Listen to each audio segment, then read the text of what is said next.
became clear that I couldn't simply shape myself into Elena's clone. We were two separate people. I tried so hard, but I couldn't be her.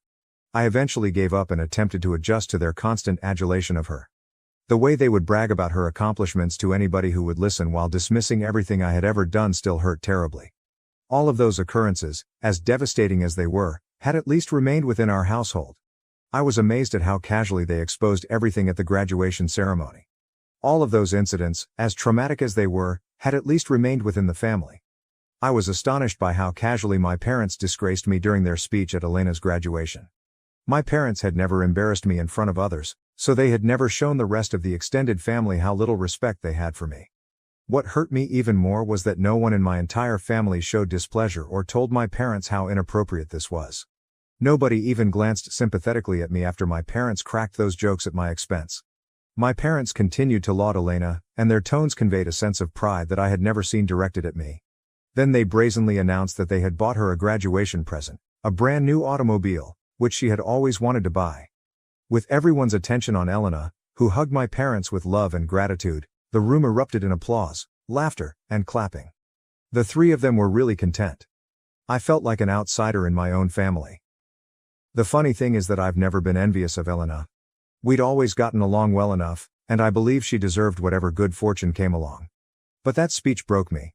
The truth is that after that awful speech, I addressed my parents. For years, I had silently endured their favoritism, scorn, and unpleasant words. I took it all in and convinced myself that if I just tried to be strong and calm instead of irritated, things would get better.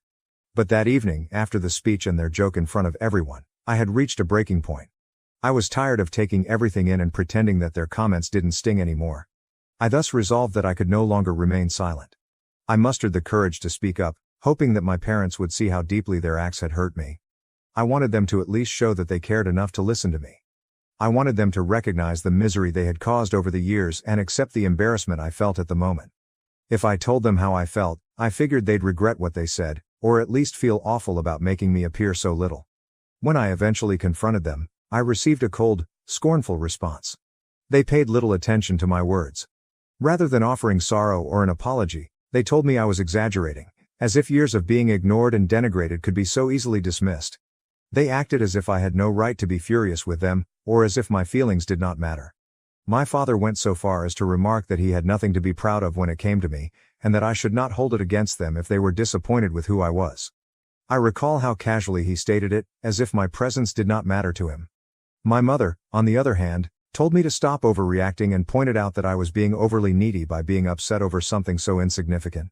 It felt as if my parents were saying I hadn't earned the basic respect of being their child because I hadn't done enough, that I was somehow less deserving of their pride or care than Elena simply because I wasn't her.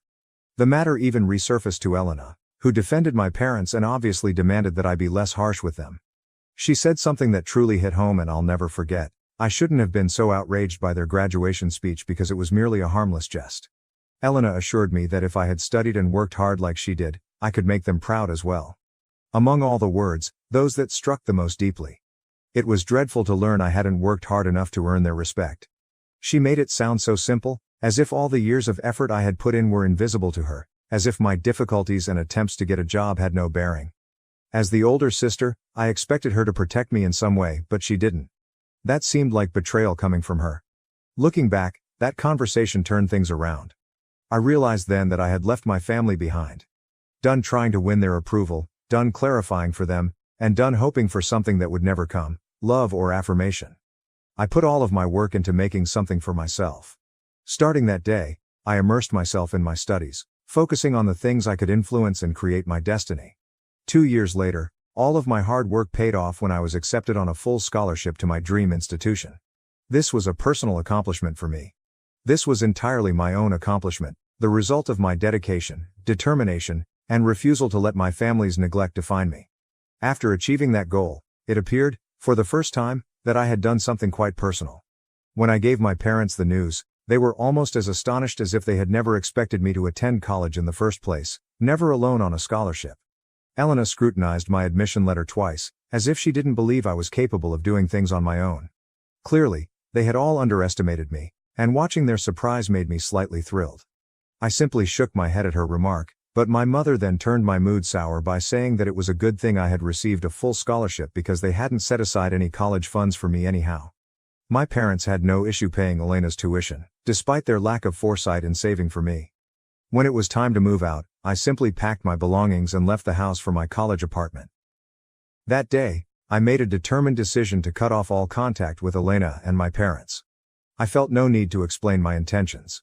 They had consistently demonstrated, after all, that my feelings, opinions, and values had little influence on them. Why should I exhaust myself trying to explain something they had shown unable to acknowledge?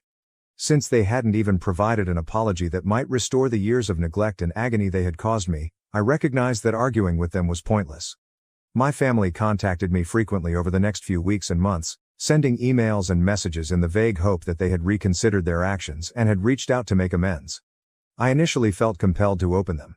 However, each message served as a sour reminder of who they were. Their communications were filled with attempts to mislead me into believing I was the one acting erratically. Instead of accepting responsibility for the years of mental pain they had caused, they believed I had overreacted, dismissing my decision to end relationships as immature and impulsive. Their statements consistently returned to the underlying truth. I was the one dissolving the family, so I was wrong to cut them off. I never bothered to respond to any of them. So far, my college experience has been quite positive. I've been able to devote my full attention to my studies, hobbies, and, most importantly, connections with people who love and see me for who I am. Working part-time at a neighboring diner has helped me save for the future. Meeting new people in the diner and talking about their life is interesting. I've cut off contact with my family and immersed myself in my studies, social life, and everything my new surroundings have to offer. By filling my days with important events, I haven't missed them or wondered about how they are doing once. Yesterday, I received an unexpected email from my parents. I found it shocking. They stopped writing to me long ago because I had never answered any of their previous communications. My parents encouraged me in this email to contact them soon away since they had some bad news to tell me. Still, I felt my chest tighten. Despite everything, years of hurt and rejection could not erase the constant feeling that something terrible had occurred. My heart started racing, and all I could think about was the possibility that a family member had been seriously ill or, worse, perished. Despite my resolution to keep them at a distance, fear crept in, my heart hammering as I braced myself for whatever news they were about to bring. I grabbed my phone, unblocked them, and called them immediately back. Elena, who was going through a difficult personal situation, was troubled by the news my parents wanted to share with me. They stated that she had been dealing with drug addiction, which had severely impacted her life. They said that her addiction had gotten so bad that she had lost her job, spent her savings, and was now left with no resources or options. I had no idea Elena was going through anything like this, so the news completely surprised me. She has always been my dependable, high-achieving sibling. However, that same sister became addicted to drugs. I found it tough to believe. Elena's addiction was so unbelievable in my parents' eyes that it shattered their perception of her. Their incredulity, desperation, and, most importantly, their tremendous concern about how this would affect their reputation if others found out shocked me. They hoped I'd have some answers for them as they described everything. Elena had always appeared to be grounded and responsible, so it was startling that she, of all people, had fallen victim to something as dangerous as heroin addiction. My father then asked me, in a mistrustful tone, "You didn't introduce her to drugs back then, did you?" The ramifications surprised me. Not only was the idea completely absurd, but it was also very disgusting to think they may assume I had anything to do with Elena's troubles, much alone anything as serious as introducing her to drugs. How could I bring drugs to my older sister? I mean, I never do drugs myself.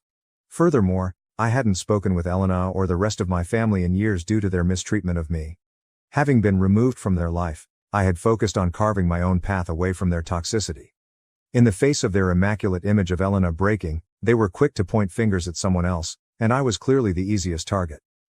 I advised them to speak with Elena before making any assumptions, and I told them that they were unwise to even suspect me. Throughout our conversation, I noticed that my parents were more concerned with the shame that would befall the family if Elena's admissions were public, rather than expressing concern for her. My mother appeared fascinated with her immaculate daughter's clandestine actions. She kept talking about how unexpected it was to discover this aspect of herself and how others would respond if they ever found out.